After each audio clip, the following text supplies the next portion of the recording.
नमस्ते आंटी जी। अरे, तुम तो ममता की बहू हो ना। अंदर आओ, अंदर आओ।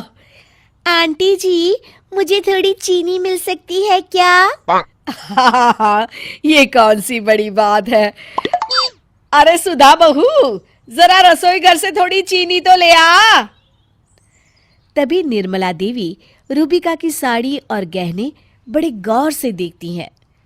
अरे वाह बहू, तुम्हारी साड़ी तो बहुत सुंदर है और गहनों का तो कहना ही क्या। मान गए तुम्हें, बहुत ही सलीके से रहती हो। मेरी नजर में तो बहू तुम्हारी जैसी ही होनी चाहिए। हाँ। तभी निर्मला देवी की बहू सुधा वहां आ जाती है। और एक ये है मेरी बहू, इसे तो कपड़े भी पहनने का। खैर जाने दो। अच्छा बेटा, तुम्हें और कुछ चाहिए? नहीं नहीं आंटी जी, फिलहाल तो चीनी से काम चल जाएगा। चलती हूँ मैं। ठीक है बेटी, आती रहना। हाँ हाँ हाँ, क्यों नहीं, हम दोनों पड़ोसी हैं आखिर।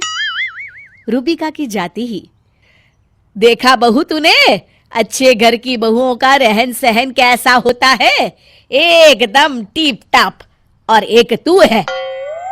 सुधा अपनी सास के स्वभाव से अच्छी तरह परिचित थी, इसलिए बिना कोई जवाब दिए घर के काम करने में लगी रहती है। फिर एक दिन, ये लीजिए आंटी जी, आज मैंने गर्मा गर्म समोसे और जलेबियां बनाई हैं। जरा चखिए तो सही और बताइए कैसे बने हैं।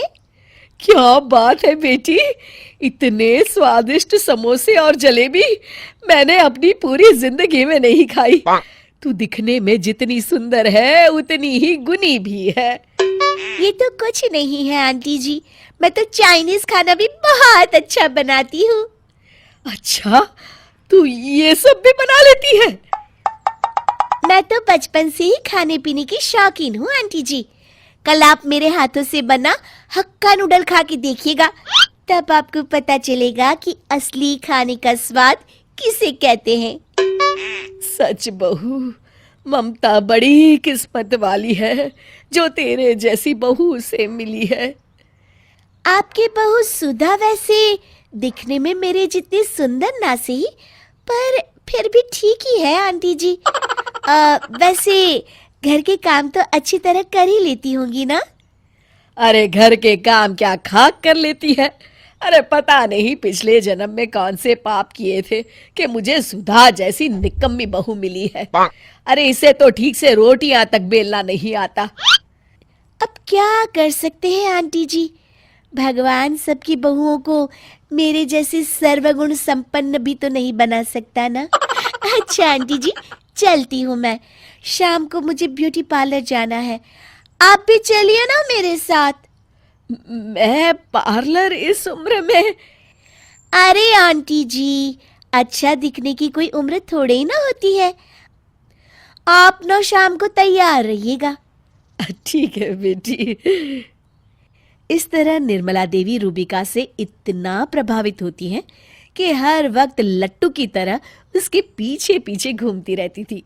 देखते ही देखते निर्मला देवी रूबिका की पक्की फैन बन जाती है और हमेशा अपनी बहू सुधा को बात बात पे रूबिका की तरफ बनने की नसीहत देती रहती है। फिर एक रात, अरे नालायक, खाने में मसाला डालने में इतनी कंजूसी क्यों करती है? हमारे यहाँ मसाला क्या तेरे पिताजी के यहाँ से आता है जो तू सब्जी में इतना सोच सोच कर डालती है? जरा भी स्वाद नहीं है इस सब्जी में। अरे भाग्यवान, सब्जी तो ठीक बनी है, तुम बेकार में बहू के ऊपर भड़क रही हो। आप जरा ममता की बहू के हाथों की सब्जी खा कर देखना, तब बात करना। उंगलियां चाटते रह जाओगे। सच में रूबिका के सास ससुर बड़े किस्मत वाले हैं जो उन्हें रूबिका जैसी बहू मिली है। तभी अचानक रूबिका के घर से जोर जोर से चिल्लाने की आवाजें आती है। अरे ये इतने जोर जोर से कौन झगड़ रहा है? सब लोग बाहर निकलते हैं और देखते हैं कि रूबिका अपने सास ससुर को धक्के मार के घर से बाहर निकाल रही है।